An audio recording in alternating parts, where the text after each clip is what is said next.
Okay, so hello. My name is Hira Farooq. I'm going to be moderating the lovely panel. First of all, thank you guys for coming out. We are super excited to share this space with you guys, share some good conversation and energy. So I will introduce these ladies, lovely ladies, and give them an opportunity to tell you guys a little bit about themselves, their work, and eventually we'll get into the conversation where we talk about their creative pursuits and a little bit of personal insights on their journeys. So we have Pegah Farahmand, Andrea Wilkins, Victoria Gravel, and you guys can go ahead, share your piece, and tell us how you got started and what you are doing, and whatever else you wish. Yeah, I guess I'll start. Hello? So I'm a photographer based here in Montreal. So I started photography when I was like 12 years old. My older brother, he gifted me a film camera and taught me how to use it. And then from there, I started playing with it. I didn't take photography seriously until I moved to Montreal, like 2 years ago. And from there, it expanded into more. And I began doing street photography when I was like 13, 14, and then when I got to Montreal, I started doing more like portrait photography, fashion photography, like editorial stuff. Yeah. Hi, I'm Andrea. I am an oil painter practicing in Montreal, and I have a studio downtown. I kind of got started seriously painting 5-6 years ago. I moved to Montreal when I was 17 to study painting at university. But I actually switched out of my major and went into art education so that I could acquire a license to teach what I love doing. So yeah, I'm now a high school teacher and for visual art and also a painter. So hi, I'm Victoria. I'm a freelance photographer. I started maybe 4 years ago, more seriously, because I would take pictures with my best friend just of each other. And then one summer I was like, you know what? I'll just do it more seriously. We'll have a concept, we'll have outfits, and I'll send those pictures to online platforms. And to my surprise, they all been accepted. So they were featured online, and I started sharing those pictures also on my Instagram, and it just started from there. And I'm studying right now, but I'm not studying photography. So it's really a pastime for me. So I'm not doing as much gigs as, like Peggy would do. But I'll just do it as a passion, so that's it. Amazing. And if you guys didn't know, Andrea's painting is right there that we have. It's amazing. All of these three ladies are amazing. And throughout the years that you guys have gained experience, and this is a question for all of you, what are the values that keep you grounded and balanced? I think for me, the number one thing would probably be honesty and respect. I think in terms of respect, or in terms of honesty, it's really important for me to stay true to myself and true to my friends, my relationships, my friendships, and just stay grounded in what I believe in and always come back to what I believe in. And, it's easy to like kind of get lost in everything that's going on. And sometimes I have to remind myself of like what's actually important to me and why I'm doing what I'm doing. And yeah. For me, honestly, I just try and stay positive about what I'm doing because sometimes days are super hard and I wonder why I'm even sitting in a studio alone painting pictures. But I just stay positive and open to new ideas, critiques. Some people won't like what I do, and that's okay. I just tell myself that I'm always learning from the bad experiences too. And in terms of staying balanced, I feel that it's good to work hard and consume yourself in what you're doing, but also step away from the studio or what your craft and reflect on what you're doing or not even think about it at all and hang out with your friends and your family, and that's what keeps me balanced. I would say respect too, but also I try not to put too much pressure on myself because sometimes I can go for months not creating. I mean, I'm still doing it in my head, but I'm not actually doing it. I'm not meeting up people because I'm too busy. And if I don't feel like doing it, I don't want to just put myself pressure. So I have content to put on my website and IG because I don't like to share work that I'm not proud of it. So I'd rather think through it and just be sure that it's like a realistic vision of what I had in mind, and not just something that I did quick just to have something to, like, oh, I haven't been doing this for like months. I think people are like waiting for me to do something. It's like, no, I'd rather not put pressure on myself. So. Yeah, definitely. I think it's important to have that balance. And you guys talked about it with the trust, giving yourself a break, hanging out with friends, and just respecting your own mental health as well. Especially as creatives, we get into our own minds all the time, start overthinking things. But with that, Victoria, with photography, when you have any special projects or new work present themselves to you, how do you kind of decide when a collaboration is the right way to go, or if it's something that you think to yourself, no, I need to do this on my own, I'll take it on as a single project? I think it's important to think about the pros and cons of that collaboration. It's really picking your own battles, Sometimes you'll feel like it's worth it, even if it's not good money. But if you feel like it might be the beginning of a possible long-term relationship with that client, then you might just lower your price and go ahead. But sometimes if you feel like they're lowballing you and you took the time to break down your price and they still don't understand it, then you'll be like, yo, sorry, I can't do it because you have to know my work too, and it's a lot of time. You're gonna use my work to promote your company. So at the end of the day, I think both sides, the artist and the client, should see it as an investment. Right. So it's not about just an amount of money that you waste into that, well, not waste, but it's not just money that you put into that artist for services. It's also like, let's say it's your lookbook. So the money that you put into that should bring like 10 times what 10 you times the value, yeah. invest to that. So I feel like we always have to remind ourselves that it's not just a budget. It's always like, and also, so yeah, sometimes also if I feel like they ask me for something and they send me a mood board and I'm like, it's a beautiful mood board, but I'm not the right person to do it, because even if I'm a photographer, I can't do anything. We have our own style, so sometimes people tend to forget that too. So I'll just be honest and I think you should ask someone else, because at the end of the day, then from both sides, we'll not be happy from the result of it. So I don't want to, don't be satisfied and you're not too. So I think it's being honest with you too, but honest with your client too. So. Yeah, and that's, at least from my opinion, I think that's such a good way to start into a craft, is having an opinion on what you will or won't do necessarily, just because you create your brand, you create your vision, and then that is what people know you for. Did you want to add on? Yeah, I want to add on to that, because I feel like I just recently started realizing what my worth actually is. Because, I mean, at least in photography, it's so easy to lowball yourself. And, especially as women, too.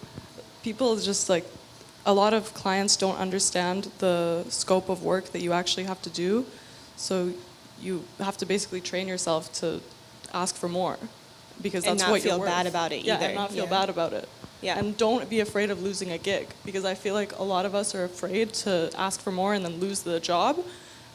But there's always more jobs. There's never a shortage.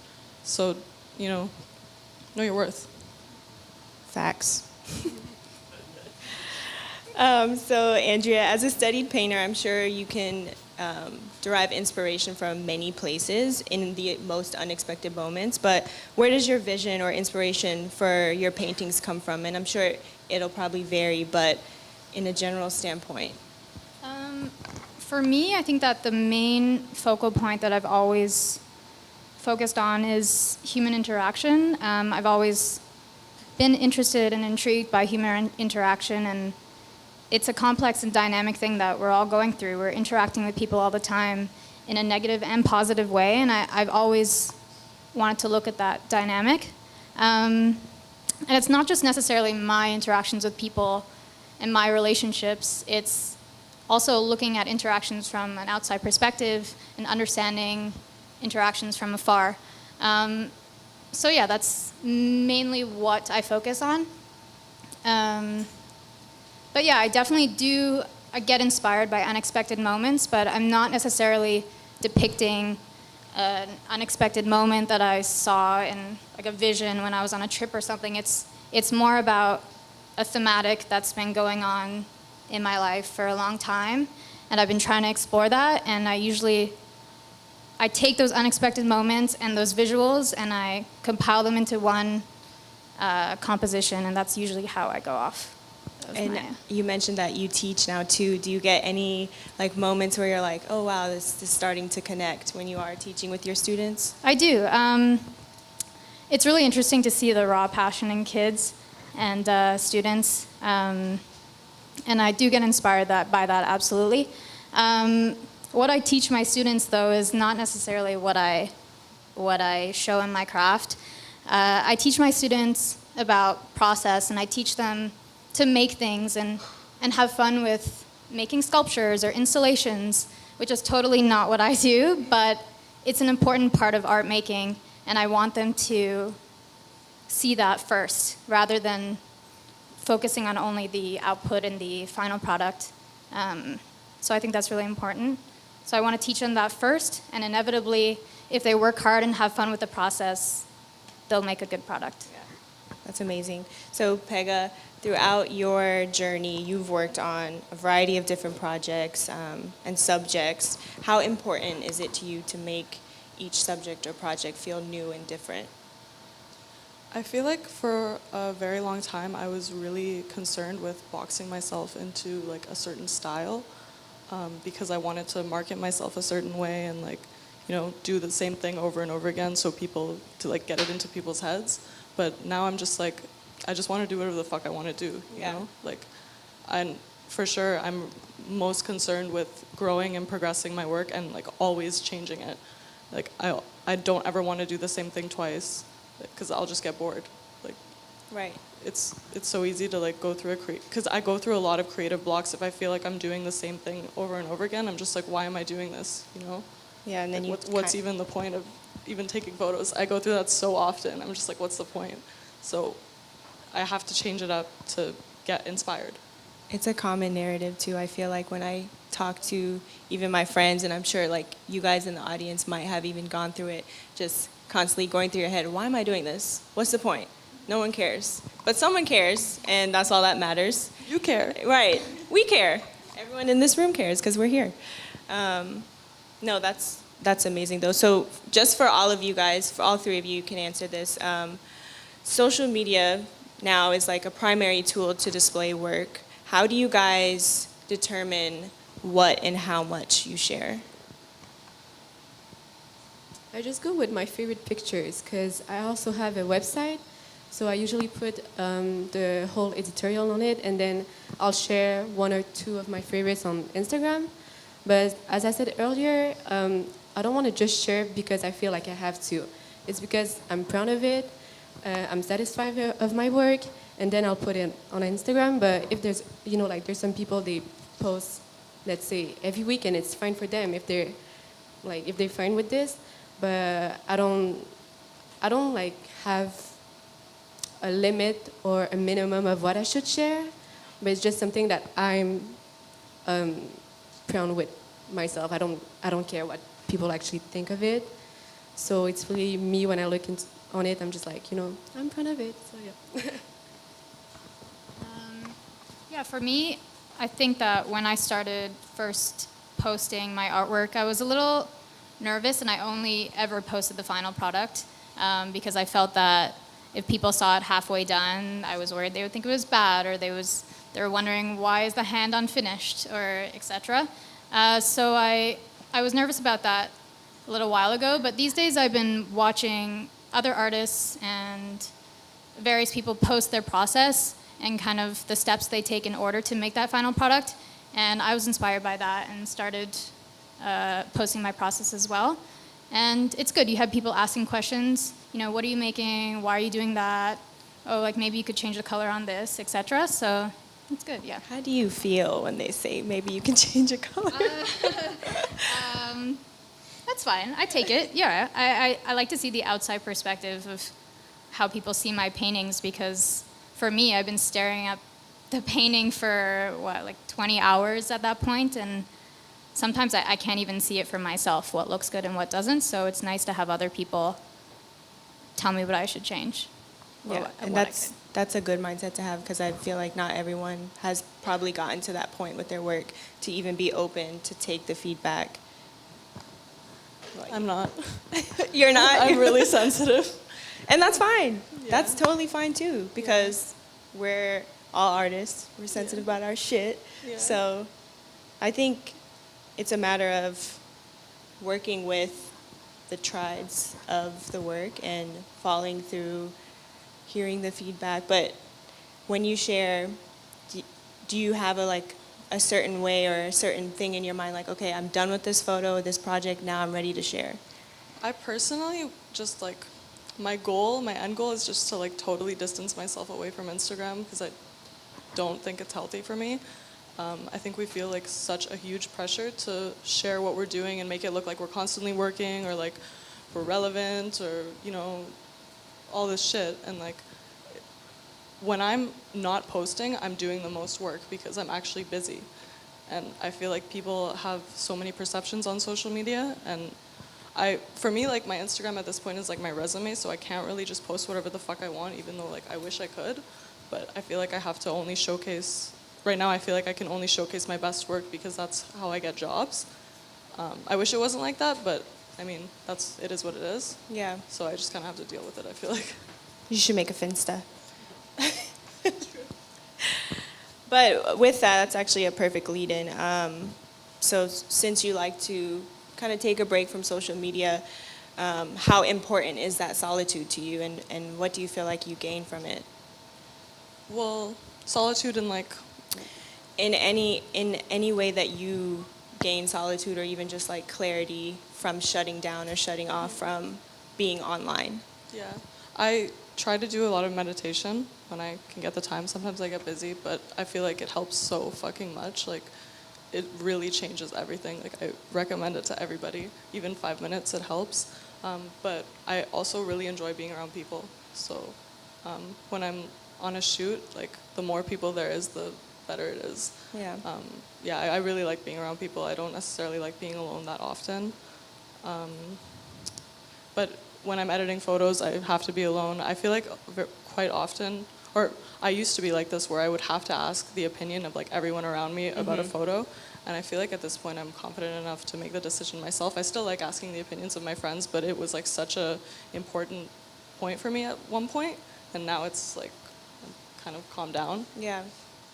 Do you guys kind of feel that in your process solitude is important, or do you thrive off being around people? For me, I mean, in my process, I can't really be around people. So I'm usually often by myself, kind of with my own thoughts. But it's my source of meditation, honestly, when I'm painting, because for 7 hours, my whole brain is blocked out from everything else that's going on, and all I'm thinking about is the paintbrush and the canvas.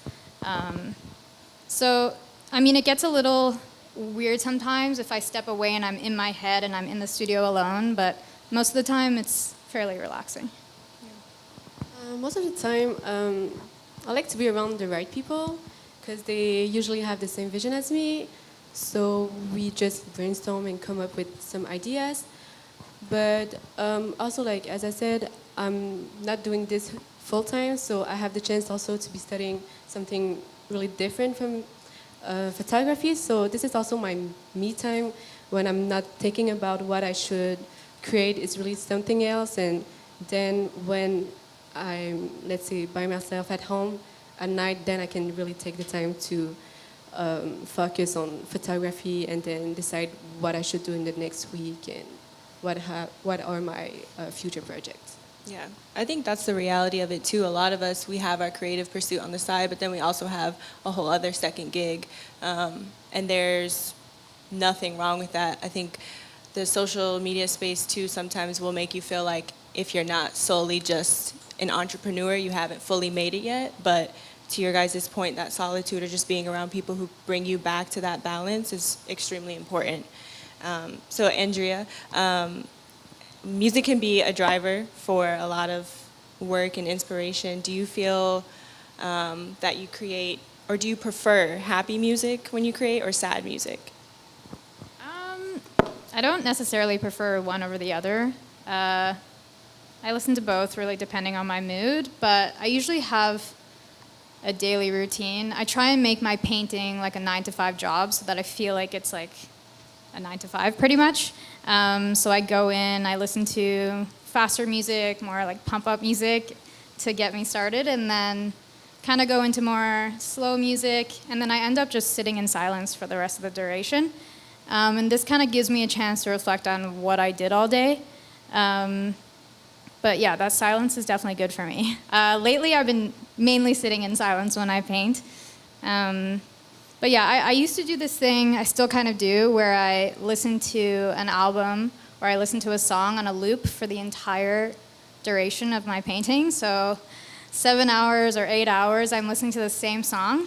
And it's not because I love the song, it's really because when I paint, I enter this zone, and I'm trying to stay in that zone as much as I can. So if I have a familiar sound that's going on in the room, it helps me stay in that loop for as long as possible. That's actually really interesting. It's a meditation, and that is basically the mantra, your song. Do you remember what song you were listening to when you did that piece? If you were listening to anything? That one might have been a silent painting. Yeah? Yeah, the latest, yeah. Well, it's amazing. Thank you. I'm curious to know for you guys as well, Pegah and Victoria, do you guys have a preference, happy or sad music? I'm sad music all the way. I'm like, let me get into my emotions. Let's get sad. I like What am dancing, so I don't know. You like dancing? I like dance music. Okay. So I go with happy music, and when I'm on set, I'd rather put some happy music so the models can dance too, and we're all in a good vibe. yeah, you can't have models crying in the photos. Okay, so with that, it's also a question for all of you guys. We're naturally in tune with our emotions in some way of some sort, especially as artists and creatives.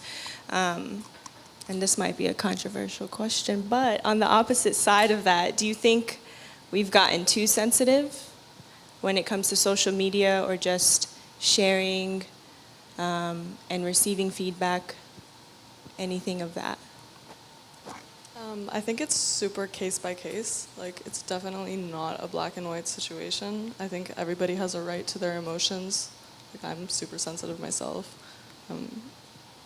But yeah, I don't know, when it comes to cancel culture or something like that, I think that's cancel culture. whatever you call it, I think that's super fucked up. I don't think that that's okay to completely cancel somebody based on one action. Humans are capable of change, obviously.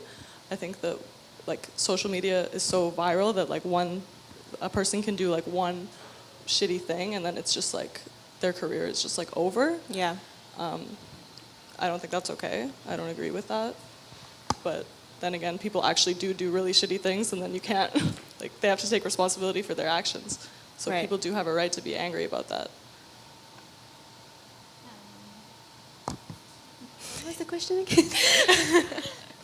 The question was, we're naturally in tune with our emotions, but on the opposite side of that, do you think we've gotten too sensitive? I don't think I've got too sensitive. I always try not to judge from what I see on Instagram because, as we said, we talk about the cancel culture, but most of the time it's only one side of the story, or it's what we want to hear. But I feel I believe that people always have maybe that person fucked up, but that person deserves also to learn about the situation. Maybe that person was just not aware of this, and I think if you want to be the bigger person in that situation, well, just teach them. Because at the end of the day, what are you losing to teach those person? You're not going to be an asshole for going to bed and be like, you know what? That person didn't deserve to know. No. So if that person is not willing to listen to you, then it's too bad for that person. It's not too bad for you. So I try, every day we see those people calling out other people. I'm I see the point, but I'll just not get into it because I feel sometimes that people are not even willing to say what they say on Instagram, and then they will see the person in real life and they will not even engage the conversation that they had on IG. So I really try to just do my thing. I think that we all find an outlet where we can express ourselves, whether it's writing or poetry or running even. And for us, we're lucky in that we have a platform where we can process our feelings and then make something. And when we make something, it's not necessarily always for the other. It's actually just our version of our outlet. And so it's unfortunate if sometimes we feel that we can't express ourselves or make something because we might be scared that others might be offended by it, or we might get judged by it. Yeah, it's definitely, I think, a space that is tricky to navigate through because you have to be very careful on what you share because it's such a personal part of yourself, but also other people as well, what they say about it or even to a person. So Victoria, I have a question for you. And you guys, if you feel free to answer as well if you feel inclined to, but as you grow with photography and any creative blocks that you might experience, how do you move through that, and what kind of keeps you interested in photography to continue at it and to keep growing with it? What keeps me interested, it's funny, I'd say fashion. Because I usually start from an outfit that I like, and then I'll be like, okay, you know what, I want to shoot with that outfit, so I'll find a location or a setting that would fit that. I will find a model that could wear that outfit and kill it. But so I'm really inspired by fashion currently, but also I don't know, it's hard because sometimes people be like, oh, once you see it on Instagram, it's not like it's too trendy, you're not original anymore. But I don't know, I don't see it that way. I follow like a lot of pretty women, and they might just post the selfies, and I'll be inspired by that too, because it's not just about, okay, maybe we all have the same idea, but I think we all create it in a different way. So to me, I don't know why people are such haters on IG. Like it's so sad because There's some trolls out there. yeah, you decide who to follow anyway. So it's your choice if you just want to be, like, oh, that girl only post selfies. Okay, good for her. But if she's having a good vibe and I can see it through her photos, then I'm inspired too. When I see other girls doing their own arts, I'm inspired, and it doesn't mean I'm in competition with them. Actually, it just I don't know how to say that, but like it just looking for my word, sorry. Again, like it just inspired to me that I'm able to do it. So I don't know, as I said, I try not to be too judgmental with other people online and with myself too, and I just know what I like and what inspired me. So I'm looking for that. There's one quote that just popped into my head. I don't know if you guys have heard it, but it says, the presence of one woman's beauty is not the absence of your own. And I think that goes hand in hand for success as well. The presence or the success that you see other people experiencing does not mean that you won't get the same. It'll probably be bigger, less, whatever it might be, but it's not the absence, or their success is not taking away from yours. So this is for all of you guys, all three of you. What is one thing you want to create that you aren't or you haven't yet created? I really want to venture into film and videography. I have a little bit. I was more into it when I was in high school, but I feel like I can take it a lot further than I can with photography in terms of storytelling. So that's definitely like the next step for me. I really want to go into videography, cinematography, Yeah. type of thing. For me, I'd say that painting has been kind of a solo journey for many years now. And lately, I've been interested and more open to collaborating with others, and not necessarily painters, but people who are in fashion or photography. And I think that kind of exploring that would be a good thing for me. And I guess that painting was kind of my first exploration where I'm not necessarily just focusing on human interaction, but focusing on someone else's vision and trying to collaborate in that.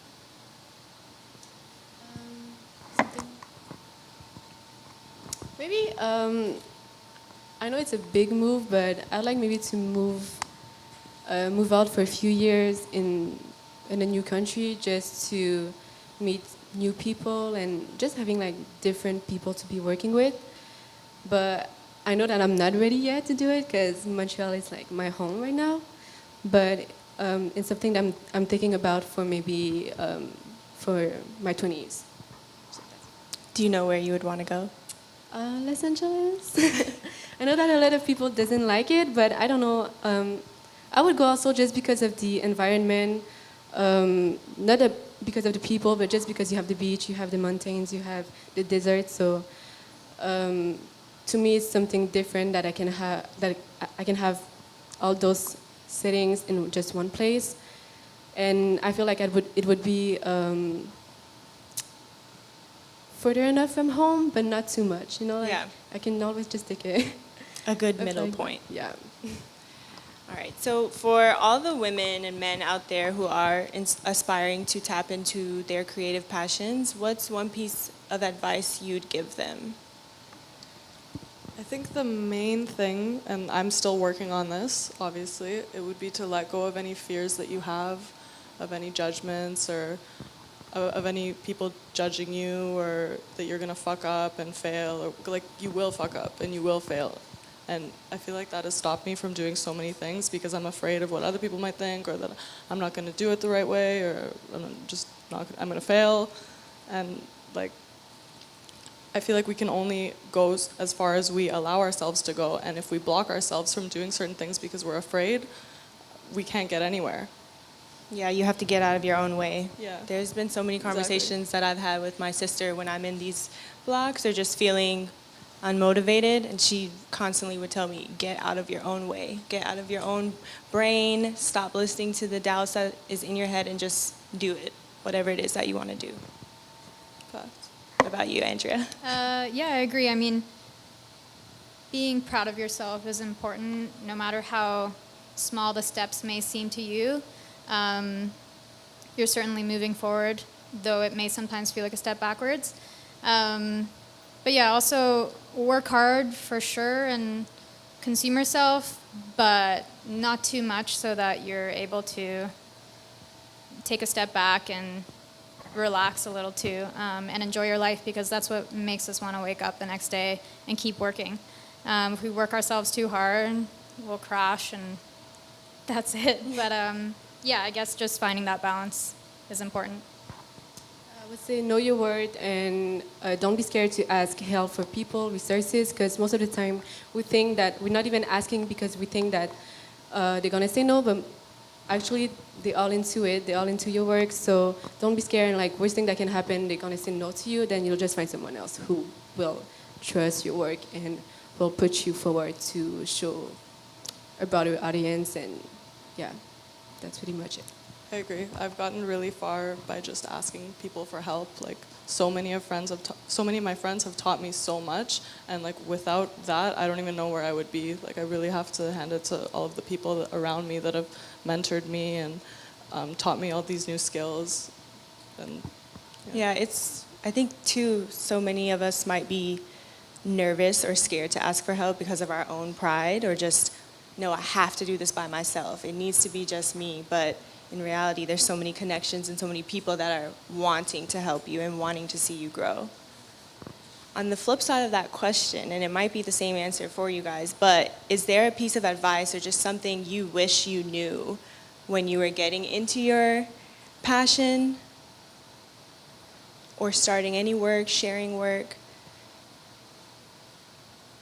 And it's okay if there's not. I mean, we already talked about this, but again, like I feel like I lowballed myself on a lot of gigs because I had I wasn't even like, I didn't educate myself enough on what the industry standard even was, so I got fucked over a few times because I just didn't know, and I didn't know that I could ask for more, and I was also afraid. So I feel like a lot of people in the industry, it doesn't matter if you're new to it. Like if you know what you're doing, you can ask for what you're worth. because a lot of, like for me at least, I was always like, oh, I'm not experienced enough. I need to wait a few years before I like can like be more established. And, Yeah. you know, but it's like, if you're confident in your work and you know actually what you're doing, you're not faking it, then ask for what you're worth. Yeah. I agree. Like at the beginning of this whole thing, I felt like I was so small, like, and people were actually offering more money for my paintings than I originally said, and I would say no because I felt embarrassed or I felt bad, and if I knew the person, I always felt like I had to give it to them or without any payment, and I guess that was kind of something that I learned from for sure, and I've been building off of that ever since. Right now, I can think of something that I wish I knew, because I'm still learning, but I will go with what just Andrea and Peggy said, that, you know, even if we're new into the scene, then you shouldn't be afraid of, you know, like when you have new opportunities coming your way, then you shouldn't feel like you don't deserve them. You should actually accept them, and it might not be your proudest work that you're going to put out there, but at least you tried it. Yeah, definitely. I think on the note of just being lowballed or asking for what you're worth, it's something that everyone should practice. I mean, I know I'm still going through it too, whatever it might be, but the art of negotiation is real, and I think we should all learn it. But with that, I want to thank all three of you ladies. You guys are amazing, and I think you've shared several gems that all of us can take away and apply to our own lives. But at this time, I want to thank each of you guys, all of you guys, for coming out and supporting them and us, Mural, St. Ivory. And if you guys have any questions, feel free to ask. You guys can answer as you feel comfortable, but the floor is open to questions. But if not, I want to thank you guys again. And if you haven't checked out the shirts on the back rack, they're pretty dope. That's what we all have on right now. And it is St. Ivory. So thank you.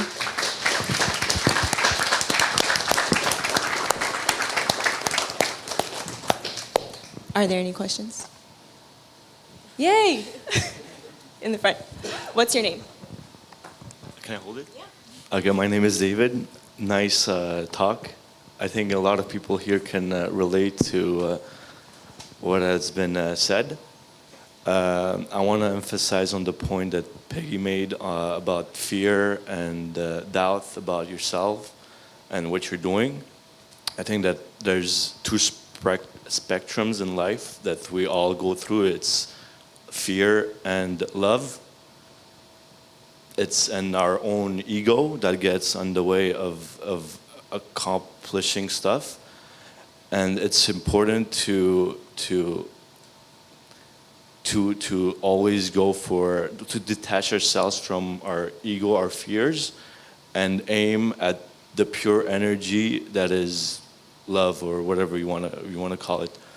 And then also when you're doubting yourself when you're doing your work, I feel it's a good sign, because you're getting out of your comfort zone. And well, if you always stay in your comfort zone, and if you let those fears take over the love, you will always stay at that place. So yeah, strive for love, and good talk. Also great questions. Thank you. And I agree 100% that love vibrates on a higher frequency than fear, even though a lot of times we think fear does, but as soon as we approach anything with love, it doesn't matter. All the worries go away. Nate, you have a question? How do I know your name? Because I know you. Yes, you do. My name is Nate. I traveled here from New York to attend the festival. I had a question for Pegah. You do a lot of conceptual and editorial photography, and you talked about moving into video to have more of a storytelling aspect. Would you ever explore like documentary photography or something within the photography realm that could storytell as well, as opposed to like going to video? Yeah, for sure. I was actually a lot more interested in that when I was younger because when I first picked up a camera, I was basically doing documentary photography, street photography. Like, I grew up in BC, so I would go to the downtown east side and make friends with people and take photos of them. And I was a lot more interested in that. And at one point, I wanted to do a lot of traveling and do more documentary photography. At one point, I wanted to go into photojournalism and in the Middle East. But, I mean, that was when I was a lot younger. But yeah, for sure, that's something I'm interested in. Yeah.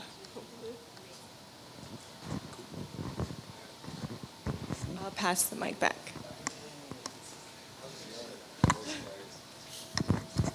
Hi guys, great talk. Whoa. That was really cool. I had a question. I feel like a lot of you guys are self-taught, and you've obviously seen a lot of great success with what you've done. Do you see, like, obviously also you guys are successful entrepreneurs, which I think is really cool, and it takes a lot of guts to get out there and get started on your own and really put yourself out there, whether it be through social media or not. What do you guys think about, like, the evolution of kind of arts education and how other young people can introduce themselves to whether it be painting or photography and then go, like, as you guys have found success kind of independently, do you think that there's any programs or any opportunities for other young people that might not have the same courage to kind of just jump into it the way you guys did and are still interested in maybe finding a more structured or like straightforward approach to getting involved in photography or commercialized art, etc.? I mean, kind of to go back to my approach to pedagogy and how I teach my students, I teach them to stray away from making something perfect. And because I feel like a lot of the time in school when we were younger, we were kind of maybe taught to make something look good and have a final product, but I think that it's important from a young age to not be shut off from art, because many of us who don't pursue art are also very artistic and could have an outlet through art. And I feel that at a young age it's important to teach kids and teach younger people to not be scared, as you said, and have fun with it and try new things. And in a more educational approach, I would say that you shouldn't be worried about having a diploma or not, because when people approach you for your services, it's because they like your vision, they like your style. So I don't think, well, in my experience, I've never been asked to show them my diploma, because they just ask you because they like you as an artist. So I don't think that should be, so like people shouldn't put too much pressure on that of thinking they are adequate for being an artist because they have the diploma with them. Because I know that not all people have also the money to go to school, study for that. So just ask if you know people around you that can teach you, or just have a mentor, then don't be shy to ask them. I personally hated school. I'm actually in university right now, but I'm most likely going to drop out. I'm not in photography, I'm in art history, but I did try to take a few photography courses and I really did not have a good time. I feel like if you are passionate about something, if you're interested in something, you can pick up a camera, pick up a paintbrush and do it yourself. Because I feel like very often, at least in the arts, the schools just want to take your money and you're not really learning that much. Feel free to disagree, but that's kind of what my experience was in school. I wasn't really learning anything that was that useful for me. I think that people just want a degree so they can say that they have a degree, because it helps you after you're finished school. It helps you get a job. It helps you say like, oh yeah, like I paid for school, I went to school. But other than that, I don't really know how it can help you at least in the photography industry. I don't think that a degree would help me. Yeah. Thanks. I mean, sorry, I was just going to touch on that. But personally, in painting as well, I switched out because I felt that It's okay. I felt that I would always have painting by my side. They weren't necessarily teaching me techniques. They expected me to already know the techniques. And I kind of just got to focus on what I wanted to do. So I decided to go into something else and have painting on the side and then pursue it after. But yeah, it's not like when you get a job or a commission, they're asking you if you have a degree in the field necessarily ever. Yeah. I'm going to be lazy and use her mic, but I just want to add on to that. I went to college and I'm now in a field that has nothing to do with my degree. And I double majored in two things that still have nothing to do with my job. So to that point, I think teaching, even what you're doing, Andrea, with your high school students, is teaching them techniques in the process and just like the emotional journeys of understanding that everything doesn't have to be perfect. I think that is super important in our education and just education in general, the life lessons that you might not get because you don't have the appropriate people around you. Are there any other questions? Okay, I'm gonna grab that mic. Just throw it.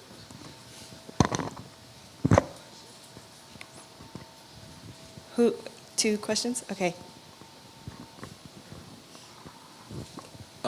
Everything you guys were saying was amazing. I just wanted to say that, but the question that I have with like kind of all of us being creatives and like just venturing out and trying to be the best that we can be, what was like that aha moment that you guys had, that like whatever project you were working on or like photo you shot, painting you painted, like what was that aha moment that you knew and you were like, damn, I'm actually really, really good. Like I'm way better than I thought I was. And I'm just about to jump off the cliff and do this. So. I don't know if I've ever had that moment because I feel like I'm always like, damn, I can do so much better. I think that I have had moments where I was like, okay, maybe I can actually do this, because I feel like for so long I doubted myself. And I mean, even over the past year, I've become so much more confident in my work. Like just me last year, I literally was so insecure about my work. I didn't think that I could do it. Now at this point, I'm fairly confident, but at the same time, every project I do, I'm like, I could do so much better. And I think that's what keeps me going. I think that's important, because if you get comfortable, then you keep doing the same thing over and over again, and then like, what are you gonna end up doing in 5 years?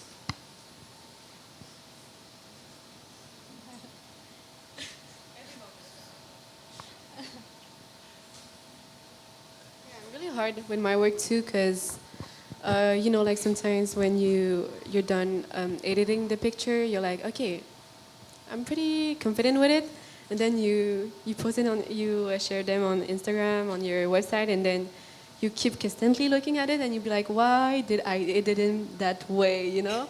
So I try not to think too much about it, but otherwise. There have been projects that I've been very proud of, and the only thing that I told myself was, why did I wait so long to do it? Because I had it in mind, but sometimes I feel like I'm too of a perfectionist, so if I don't have the perfect location, if I don't have the perfect team, then I'll just wait too long for it. But then I see the result, and I'm just like, wow, I wish I would have done it earlier. That's pretty much like what keeps me, like one of my biggest, like that stops me the most. But yeah. For me, I think in the beginning, I was pretty nervous about what people would say about my work, and when I showed it, I wasn't necessarily always happy with it, but I had people saying, oh, that looks great, that's so amazing, oh my God. But for me, I never fully felt confident in that. And I think this year I finally felt very excited about my own works, not just from other comments and not just from other people telling me it's good. And I think that was that moment for me when I realized I was actually proud of myself. It wasn't just others. Yeah. Okay, I forgot to ask the actual question. Yes. I got lost in the sauce. So, do you guys have a like a bigger vision for the future in terms of maybe how you want to impact the outside world, like outside of art, maybe like working with like someone that is not in the field, in the same field, or maybe help like people around the world with your art. Is there like a vision for that, or yeah, that was the question. I've always, because I mentioned I wanted to go into filmmaking, so I've always had this like little dream of going back to Iran, and because I'm Iranian, I've always had a little dream of like going back and making a short movie or a feature length. I don't know, that's like very far in the future, but Iran? Yeah, and you know, for obviously my people in my country. So yeah, that's definitely one of my goals. For me, I mean, I think I touched on this before, but instead of just being alone in this process, I would like to make a larger vision with other artists who aren't in painting, to show how, to make a bigger picture in the end, to show various elements other than just painting. Yeah. I wish for the future that women feel like they have a place in the community. Because it's funny because I was following a girl on Instagram and she posted a story and she was asking her followers, her women followers, when you're starting a business, would you rather ask a man or a woman? And I was just looking at the people replies, and I think it was really interesting because both sides, like if you would ask they would rather ask a woman because they feel like they have this womanhood, sisterhood. Some would not ask women because they feel like it's too much competition and jealousy. But one thing like that made me think a lot was those that said I would rather ask a man just because they have more resources. And I've thought about my personal experience, and it's true that I had a lot of like money resources from men, and I wish in the future that women would be able to give other women the same resources, like big money resources, exposure resources. So I wish that maybe one day I'll be in that position that I would be able to put some new ones on the scene and they be able to like done what the same like just today a panel discussions. Thank you. Those are all great questions. You guys should have been up here with me. Are there any other questions in the crowd? Yeah? Hi. First of all, I want to say that I think it's just amazing to have. I've never been to an only woman panelist, and I'm also surprised that there's so many guys in the room. My question is, you know, you guys were talking about how you can get in your own way, and I feel like a lot of creatives deals with procrastination, and just because, you know, sometimes you doubt yourself or like you postpone a project or an idea that you have. So I wanted to know if there kind of something that you do to get you out of that zone or just to keep you going, a routine or just something that makes the process be better, easier. I feel like I just have to ride it out. There's literally nothing I can do. I mean, I try to do research and inspire myself through other people's works. I think that's the main thing that kind of gets me out of it, because when I'm in a block, I like see something and I'm like, oh my fucking God, like, and it really inspires me. But sometimes it's just like, I just can't do anything. I just have to wait. And you don't have to rush yourself to create more. You just don't have to rush yourself. There's no reason to feel like you need to keep creating and posting and whatnot. So sometimes you can just wait. I don't feel like I'm procrastinating. I just feel like I'm taking time for myself, and if I feel like I'm not ready to do it, then I will not do it. Because I think nothing worse than having your work out there with your name related to that and you're not proud of it. So I feel it's really something just about yourself and not what people think about you if you feel like you're not productive. I guess, yeah, you can't really force yourself to produce something because inevitably if you force yourself, you won't be proud of it. You have to just understand that it comes in waves. There's good waves and bad waves. And yeah, but in the meantime, if you do feel that block, I mean, I guess just constantly thinking about it and trying to, yeah, still be thinking about it is important. Thank you. All right. Are there any more questions? There's no limit. Thank you. Wonderful talk, by the way. But I think you hit a point that was really interesting, too. The creative industry itself is largely male-dominated.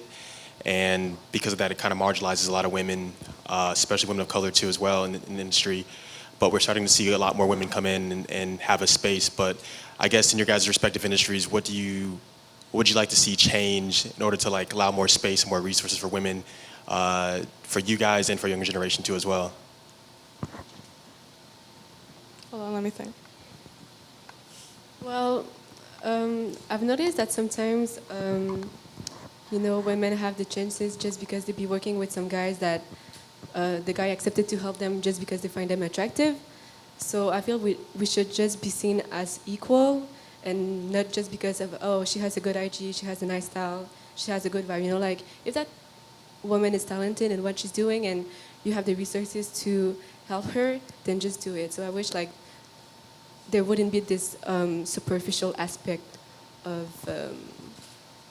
the help that we get. So.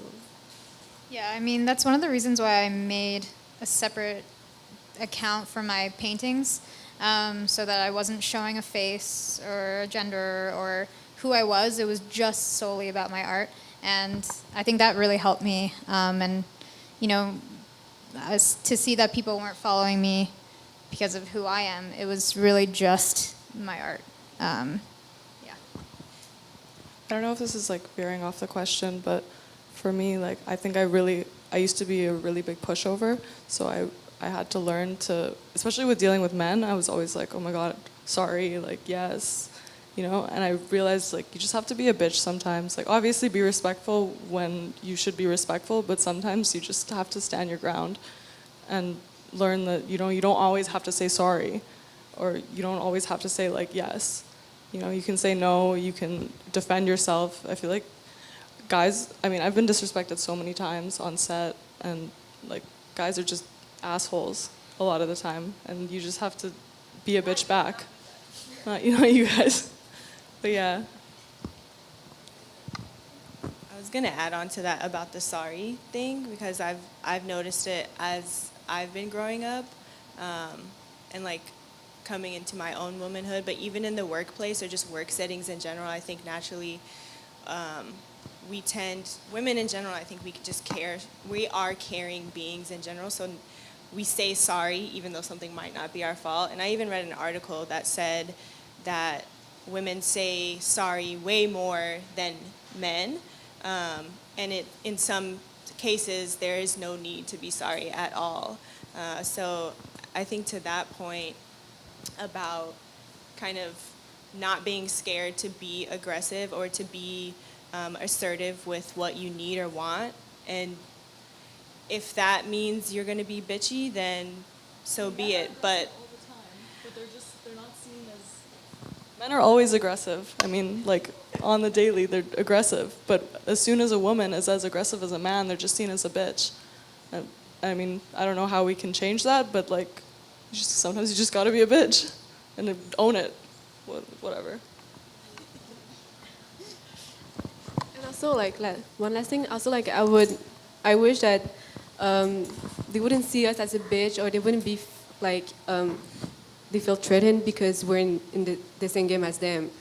Like we deserve also our place, so don't feel like we need to fight. Like don't test us, because we're gonna be a bitch to you. don't try us. Okay, so these are all great questions. Are there any more? No? Yeah? Oh, okay. You could ask one if you have one. Okay, so again, thank you guys so much. We really appreciate it. I think this was such a great conversation that was had in the room. I hope you guys leave with some gems. And yeah, thank you for coming and supporting this.